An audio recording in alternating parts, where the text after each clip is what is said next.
Severe thunderstorm watch, people. Adams and York. Remember, a severe thunderstorm watch means the conditions are favorable for the development of severe weather, including large hail and damaging winds in and close to the watched area. While severe weather may not be imminent, persons should remain alert for rapidly changing weather conditions and listen for later statements and possible warnings. Hail. Stay tuned to NOAA weather radio, commercial radio and television outlets, or internet sources for the latest severe weather information.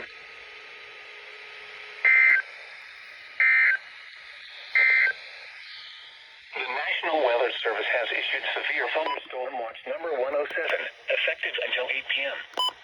This watch includes the following counties in Pennsylvania, Adams and York.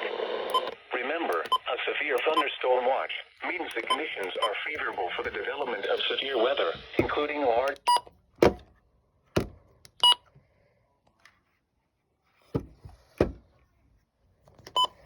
Yep, guys, severe thunderstorm watch is now issued.